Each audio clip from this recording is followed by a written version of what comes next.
Hello, everyone. Welcome back to the Shintaro Higashi Show with Peter Yu. Today, we have Greg Reagan on instead of Peter Yu. So, we're going to take it from here. Right, Greg? First of all, thank you very much for our sponsors, Jason and Levon. Right? You want to thank them? Yes, Jason Levon, thank you. If it wasn't for you guys, we couldn't put on this wonderful podcast. Yeah, this is a brand new format, too. Usually, when I do it with you, it's at the dojo, right?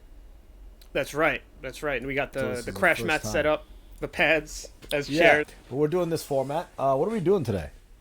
So today we're going to talk about the judo community at large in the comment section. Comment section. That's where the community lives, right? Judo community lives and dies. YouTube and Reddit. YouTube, Reddit, Instagram. Yeah. It lives in the ether. It's a very fun collection of people because it's always like this big international scene. And, I was talking to another guy that goes to the dojo, Joe Coker, you know him. Yeah. And he was mentioning that, like, everybody always comes at these comments from, like, a seeing red kind of, like, purely martial setting. And you always get, like, half of these comments being like, will it work in the streets? Is this not even useful? Kind of stuff like that. And it's just funny that, like, there's so many approaches to it. For us, sometimes it's like, for me, I consider it a lot of gamesmanship, trying to be the best in this setting. And I always get the feeling that a lot of these guys that are making these like negative comments, like they couldn't even play the game. They couldn't play the modified judo game, and they're complaining that they can't do leg grabs. I'm like, I mean, I get it. I know some guys that like were amazing leg grabbers. Now they can't do it, and they just never quite recovered from it. I know guys like that, but I think you're right, man. Majority of the people, it's like, why are you complaining? But everyone complains, right? High level black belts. I know like 5th degree black belt coaches are just constantly complaining about the issues of judo and U.S. judo, and they're so critical. Yeah, I mean, we always talk about like the growth of the sport too, in like a general sense, and looking at like I'm constantly on judo Reddit just to see if I can find like technique video ideas or things that we could do, and half the time it's this like, I'm quitting judo, oh, I got devastated. I'm like, oh my god, like there's like this rough undertone sometimes across the spectrum that I don't see at a lot of other places. So it's just, Yeah, there's definitely an overall negative tone, in the judo community, whether it's aggressive, first of all, right? And it's never like complimentary. It's never like, oh, this is so great. You're doing a good job. It's always like, it's Hanegoshi, not Uchimata. Oh, this wouldn't work in the street or this and that. We got to start trying to do something where the community is a little bit more positive. And it's got to be a little bit more uplifting, I think, because these kinds of toxic environments in these forums, man, it hurts the sport. I really believe that, People are afraid to post stuff on internet, like Instagram and stuff, their technique videos, because people will be like, you suck, you're terrible, you should just quit, all this won't work in the streets. It's generally the same kind of message, you know what I mean? It's a put-down culture almost. I don't know why, since judo is such a martial art based in respect, Yeah, I mean, I know from like a personal standpoint, like I'm apprehensive posting my highlights because half the time it's guys in my gym who I respect, and if I post a video of them getting bombed, it's like I don't really want to hurt their feelings or anything. I think the Not rule that it for was that, and I always try to get you to post some video stuff because you're very good technical judo. You know what I mean? So I always say like, put one or two of like you attacking, failed attacks, successful attack, and then maybe have one or two that those guys that you're posting have maybe succeeded on you. So it's a little bit of like your highlights, but they're also you giving them a bone too. You know what I mean? So it's not one sided. The worst. I just saw something on Instagram when this guy's like dancing on the guy's back, doing cartwheels and like doing handstands on a guy that's like in bottom turtle, and I was like, man, there's no need for that. You know what I mean? Like, just submit him already. Like, it's stupid. But you got to throw your uke a bone a little bit. If you're going to post something online, right? Yeah.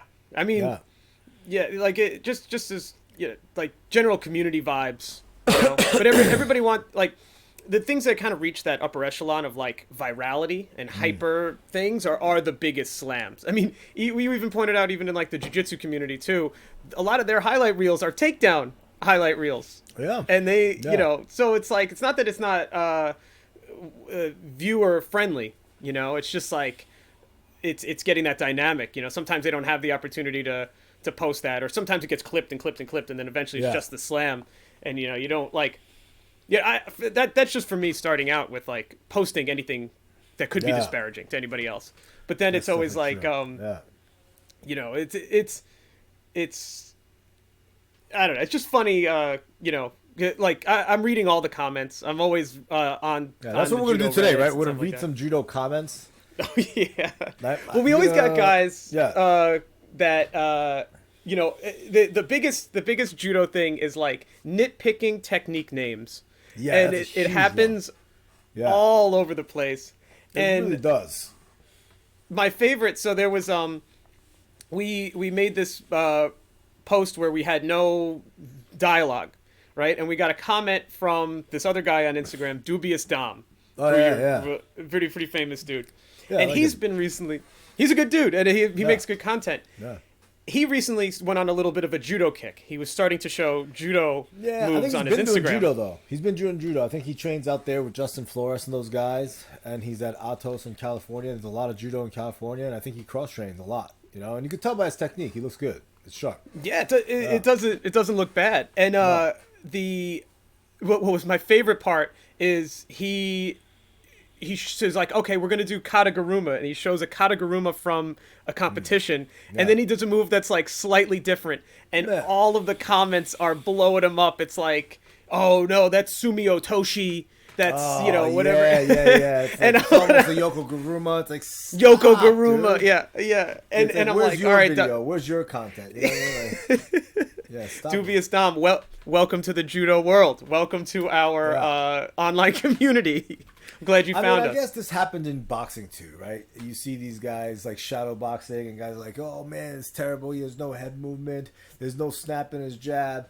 So I think it's people are so quick to criticize. You know what I mean? But I think where it stems from is the competitiveness between the gyms. Used to be you train in a gym, you're loyal to the gym, you never train elsewhere, you don't cross train. Was something that was very, very frowned upon. Even in Brazilian Jiu-Jitsu, they have a word for it. Caroncho or something like this. It means dog, like a betrayal, cowardice dog. So like, if you train at another gym, you were a dog. You're betraying. Oh my god! And you were being loyal to your gym, right? So like, this comes down from Japanese martial arts culture too. You have your teacher and all this stuff. But now with like the internet and the information age, everyone's sharing stuff. People are doing open mats, going to different gyms. So I think that's a good thing. You know, and a lot of gyms still kind of have that mentality. So when they see like their competitor gym or gym down the street or a gym even in another state that they're not even pulling from the same pool, they see someone doing a technique, they really want to put them down first. That's just kind of their go-to because you know, I'm the guy that's good at judo. I'm the best at judo, you know, and we all can't be the best at judo, you know. Yeah. Right. I mean, there are very few and far between like the goats. Yes, you know, definitely for sure. Practitioners. But you know, if someone's trying their best, they're in their second, third year of running a gym or something like that, and they're showing their Tayatoshi, like lift him up. You know, encourage him to post more. Maybe you could learn something. Maybe he does something good that you don't. There's a gap in your knowledge. Maybe you've never done Tomonage before. Instead of being first and foremost to criticize that technique, like, hey, show us some more stuff. Like, how's your entries? How do you set it up? Those are the conversations we should be having in the comment section. You know. Mm-hmm. Where can I find out more? ShintaroHigashi.com. Buy this instruction. Check out the Shopify. Buy the merch. Yeah. Well, you know, I think it kind of stems from you know, the people that seek out martial arts in a broader sense, and specifically judo, maybe come from a bit of a conventional sport rejected community. So they are there finding a niche for themselves, and then it's kind of like this backlash of excluding everyone else because they've felt excluded for whatever reasons. True. And you know, going off of that, man, when you're looking at martial arts, you're not pulling from the best athletic talent and the best athletic pool. You're just not. You know, when you go to high school or something, not really, and you're a great athlete and you could play ball and you could hit the ball, you know, in baseball or something, you have a freaking arm and a half, you're gonna play school sports because you're just gonna be. That's where you're gonna get the most amount of attention. You know what I mean? That's where the entire community cares about. Yeah. No one cares about some fringe sport, martial arts in a gym somewhere. You know, where there's no scholastic anything. There's no opportunity for scholarships. Like, you know what I mean? So it's gonna be the guys who weren't on that path for mainstream sports that's generally gonna be attracted to sort of these like martial arts things. You know, and it's like whatever you're seeking, most of the time is something you don't have. And if they're like, oh man, I want a backbone and I want to learn to stick up for myself. A lot of these guys are just like guys who are sort of, you know, already taking a beating throughout their life, and now they want to. You know what I mean? Yeah. So when those guys climbs the ranks and get somewhat competent in the sport, they're gonna be the first to be like, "Yo, forget that guy. That guy's using too much strength. That guy's using too much power." All this thing. You know, it's not a good thing. You know, it's not a good thing. And then it comes down to like you know, just pure volume knowledge in the sport, because judo is very nuanced, and then in the Western world, you know, it encompasses all the Japanese terminology and the traditions. So you can become a student as much as you can become a practitioner, and that's kind of the beauty of it. You can get whatever you want out of it, but then it leads to that, like, as long as I know one more thing than you, I win in the typing judo and the you know, the textbook letter of the law kind of combat. And you know, it's like really true, right? Like you know what they say, like, if you don't have anything nice to say, don't say it at all. yeah. Just I mean, part of this is too is just the you know? It's the internet too, right? That's you know, it's true. just like it's a certain percentage of it, like the internet's just a cesspool, and you know, we're just dealing with life on the internet. But you know, just as like a general vibe, I'm like, you know, just seeing it from a broader perspective. Like it's just like half of it. I'm like, guaranteed any of the videos we post, one person's gonna be like, it wasn't that move. Nah, that wasn't the name of that. Sucks, it's actually kind of This guy technically. doesn't know what he's talking Yeah. about, you know? But Yeah, overwhelmingly, our comments are positive. Like 99% of it are positive, which means we're doing something right, you know? Right? Oh, it's fantastic.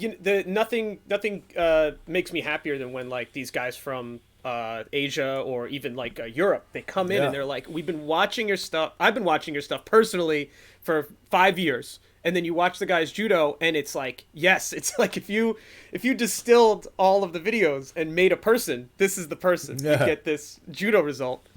And then like the guy from Korea who was like, we have a dojo, but we don't have a sensei. We watch your videos. You're our sensei. And I was like, that was a cool comment. Whoa. Yeah, I like hearing that kind of stuff, you know? Yeah. Like It's that's so wild, man. I'm telling you, like, every now and then, man, we'll get a visitor that's like carbon copy of my judo, and I'm like, this guy's judo looks so familiar. Like, what? And then afterwards, he's like, dude, I learned, you know, my teacher wasn't a competitor. He doesn't know how to grip fight or fight for position. He just kind of knows the name of the technique and makes us drill it over and over. But I learned all this other stuff from you, and we all watch your stuff. And then I'm like, oh, okay, that's really cool. You know, I really enjoy that kind of thing. You know what I mean? Yeah. It makes me feel like I'm doing, you know, something good for the community. You know, that's what we should all be doing. Even when you're like posting stuff, sharing stuff, we gotta do something that benefits the community as a whole, not put each other down. All this nonsense. There's so much negativity out of the world already. You know.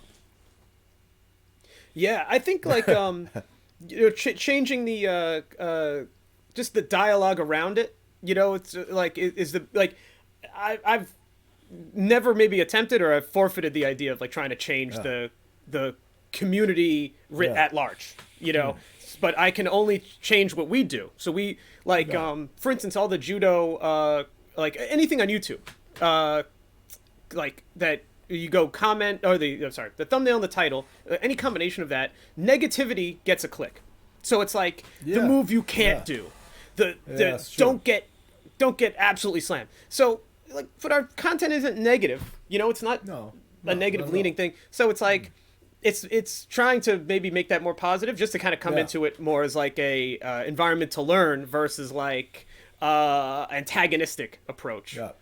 And then I think the stuff that we do with the commentary can at least like bolster kind of like in the enjoyment of the sport as like a and you know what, we're not thing. We did the commentary and we weren't bad mouthing anyone. You know, obviously, like, because we know a lot of technique and stuff, we could be like, oh, this should push it on that. Why did he step out? Why did that? But we're not trying to do that. You know what I mean? And I think that's a really important thing. Let's read some comments, though. Let's see some comments. Yeah, go for it. You read it. Top one. I'm very tall, 6'7", and standing in Seinagi feels awkward for me. You know, and these kinds of questions specific to their style, I have a lot of people comment on this way, right? Like, I'm really short, I'm really big, I'm really fast, whatever it is. Can you give me some tips? You know, but it's so difficult without actually seeing footage of the person throwing or doing judo, you know, because maybe they don't have, like, the basic movements down, you know? So, like, a lot of these questions, the answer is just straight up, it depends, you know? And that's partially why I don't respond to all these questions, too, because if I really wanted to help that person, it's going to be a very, very long-winded response. You know, if I'm really tall, what should I do? Every, you know, person who's ever done judo is going to be like, oh, tall guy, Uchimata Soto, because your leg's long. It's like, yeah, kind of, you know, but there's exceptions to that, you know? And it's like, does that person have a refined system to, like, use those techniques? Like, how long have they been drilling it? You know, it's like, oh, Uchimata doesn't work for me because X, Y, and Z. It's like, all right, you know, we got to talk about, like, gripping and hand position, obviously. You know, do you stagger the timing? Do you throw feints in there? There's just too much to kind of just, like, give the response in the comments. You know what I mean? So, yeah, I wish I could help, but it's very difficult to, you know what I mean? Help those people. Sometimes when it comes to, like, hey, I'm bigger and stronger and faster than the person, how do I take them down? I'm like, I don't know if you need that full response. Yeah. Yeah. Like, maybe just do it. Just I don't know, do something. Hook a leg. Yeah. It probably will work. Here's a good one. Comment. Why Judo sucks? That podcast episode that, you know, we did. And then this person comments, all comes to money, sadly. Person's not wrong. Who is that? Calves do a ner. Okay. Yeah. Interesting. So one of my favorites that I saw recently, it was hyper negative. It was on the oh man, of course everything's slow, but it was on the podcast we did about, like, just kind of like a deep dive in judo. The most recent one that we did. Yeah. And the guy goes, no one cares. Jump in the street. And I was like, first off, thank you for watching the video, thank you for your support, and thank you for the engagement. Yeah. And no, but you know, there's always those buried in there, and I'm always it's funny. I mean, but you yeah, have to like wonder, like, what kind of background these guys grew up in. You know, maybe they were in an unsafe environment in a very rough neighborhood, and they were getting jumped and stuff like that. You know what I mean? But, like, a lot of that stuff, you know, before you even get into the technical side of martial arts, it's like awareness of your surroundings. You know, not walking down the street with your AirPods in and listening to music really loud so you can't hear anyone come up on you. You know what I mean? And even before you get into, like, what's the most effective technique? Like, all right, what about, like, you know, running away or hitting them in the face with a pepper spray or something? You know, those things are pretty very effective. You know what I mean? Like, it's been proven, you know? So it's like, these criticisms don't really hold water, I think. You know what I mean? And it's a sport that we're doing. Judo's a sport a lot of the times. Yes, the martial arts too. There's martial elements. I've said this before. You know, you're going into an environment where there's certain rule sets.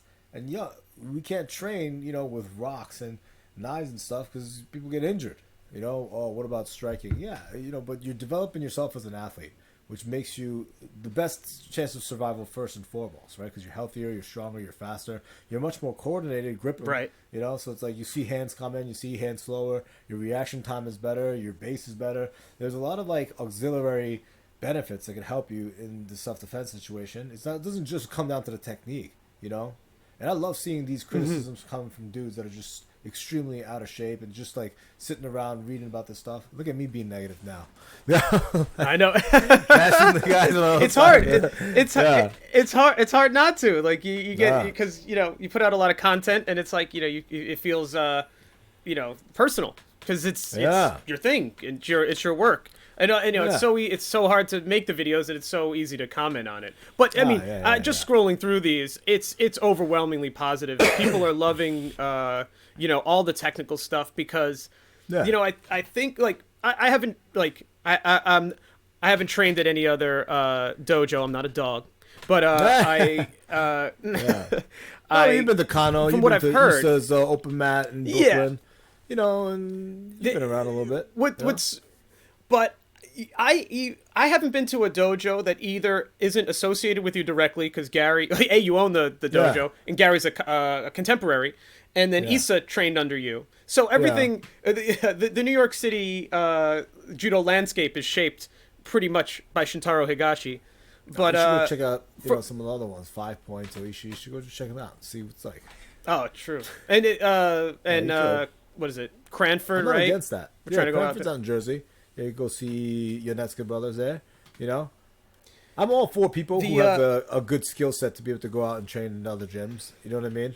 I don't recommend it for people who are going to go out there and get injured, right? Because like it's not for everyone. You know, if there's plenty of stuff to learn in your home gym first, you know, before you go out there and be like, hey, I'm from Shintaro's gym, getting your butt kicked and potentially tearing an ACL, or even worse, hurting someone there. And then that coach is going to be like, yo, Shintaro, why did you send this maniac over to my gym? He tore one of my beginner ACLs. It's like, it's really messed up. Didn't we have a student who went to a local tournament, like a intra gym tournament, like in Jersey? Yeah, do you remember a couple years ago? Yeah, this kid's a monster. He's a savage. Yeah. He's a brown belt, and he's like, I signed up for tournament. I'm like, I don't know any tournaments this weekend. I wasn't aware. He's like, there's a tournament. I go, and he goes, and he shows up, and it's an in-house tournament at some local dojo, and he just like murders like 4 dudes.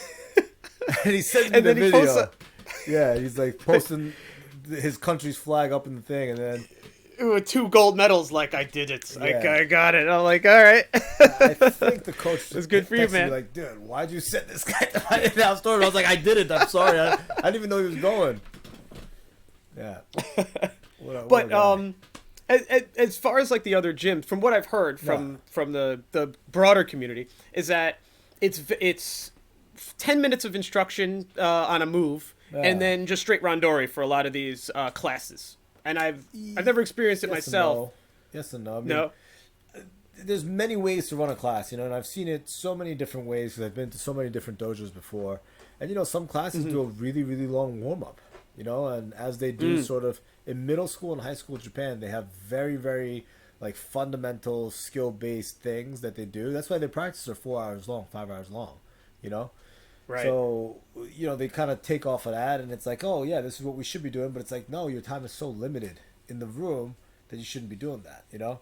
So, like, I don't believe in a long, drawn-out warm-up, 30-minute warm-up. I don't believe in that. And then they maybe teach for 10 minutes, 20 minutes, but it's usually the teacher just ramble about one technique with no context. This is Osotogari. This is Kochi or whatever it is. And they show their one way. It's wrong to take your foot off the ground when you're doing Ochi. I think they just kind of misunderstand. They just show the move, right?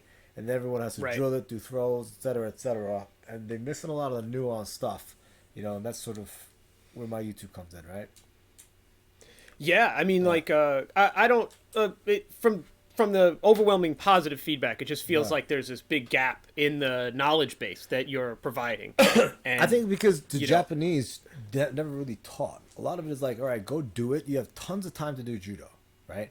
4 or 5 hours every day after school, 6 days a week. It's not a seasonal sport. It's not like spring season, summer season, fall season. You do one sport a year around, you know, 6 days a week, 4 hours a day, easily. Plus conditioning on top of that, you know? So, like, people naturally develop, like, a feel and intuition. So the coaches don't have to, like, meticulously teach, like, this, that, this, that, this. You know what I mean?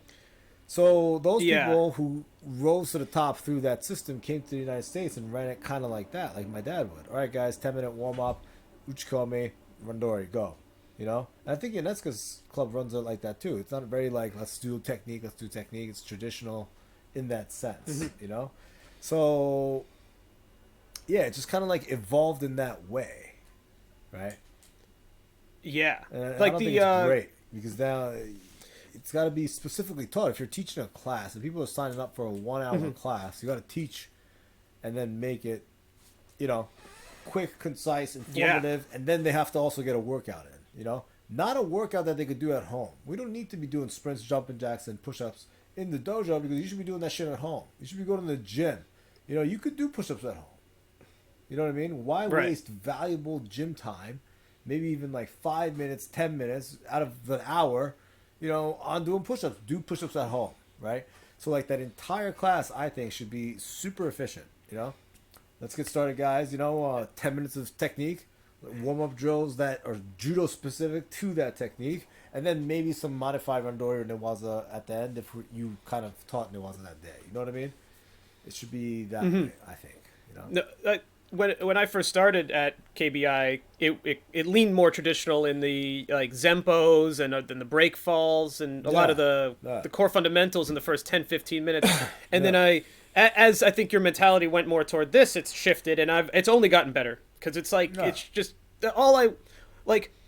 just the play nature of it, which I'm sure you'd get if you did a 4-hour judo environment class of like gripping the gi, pushing a hand down, like how do I grip this, just getting those like extra sensory movements is huge. And the more you can only do that gripped up, you can only do that in the dojo. Like I remember when I was younger, like something blew my mind where it was like, oh, these soccer players, when they go to practice, they don't run around. They don't run 5 miles in practice. No. You go do that on your own time. Yes, go to the 100%. Gym on your own time. Yeah. Like, we're here to develop little skills and chemistry so that we can bring it to the game. Yeah, but like that's exactly right. Every second you're not doing that, you're wasting. You could do it all. We're expecting you to do that. You're a professional. Like, be in shape. Be an athlete. So, doing it in judo, like those little things, like just keeping it loose and less formal gives you those abilities to improvise because you've formed these shapes in a low stakes environment. Yes. Like I even not to keep harping on soccer, I saw this TikTok. This guy was saying like the best development for a little kid is to just put 3 soccer balls in every room. And not kick them around, but just pull it back. Keep it under your feet. Just move with it. All the time.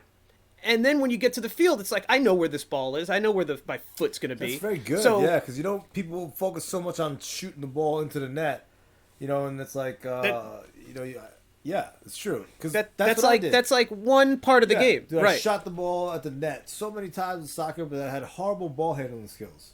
In soccer, basketball, I was much better at basketball, right? But like, it was just kind of like it didn't transfer over. The amount of time that I put into like practicing soccer, I never played in like a professional thing or like even like in like a league or anything like that. But like I was like a hobbyist player that I would play at school, and I wanted to get better and beat all the other kids, so I was competitive.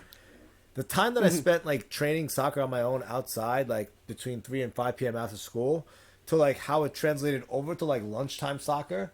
It just didn't translate at all because I didn't know what I was doing. No one was able to guide me. But that's really good advice.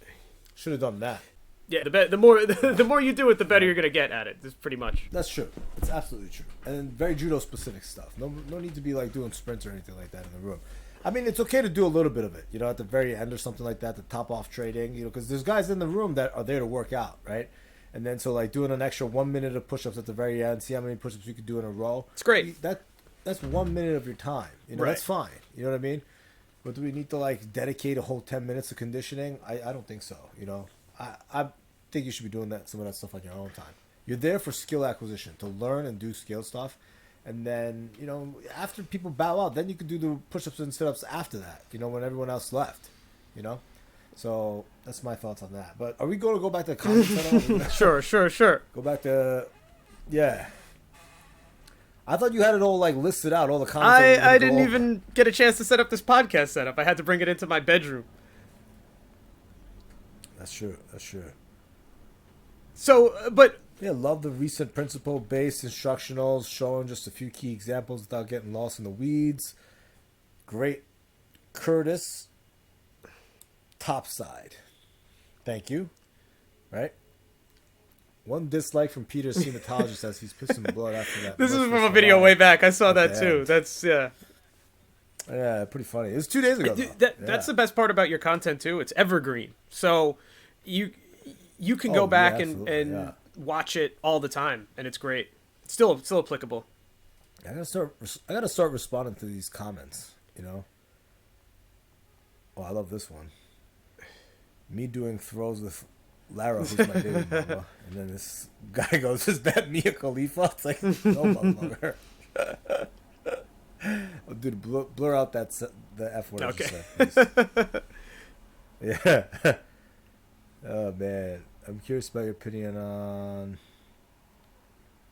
Man, dude, they're all over. You know what? Also, this this is a good opportunity to plug our membership situation on YouTube, right? So we have different tiers. The first tier is you get these little badges next to your name, so then all the people who are on it get like sort of, you could visually see who commented, who are a member. So, you know, I actually haven't responded to anybody, but we're much more likely to respond in the near future if that's what we're going to go down the road for doing, right? Next tier, we have a bunch of unreleased content, whether it's like stuff that we filmed that just didn't make it to the main channel. We're going to put those up for members only. And then one instructional a month will be available for anybody who subscribes to that second tier. We're going to rotate them out. They won't repeat.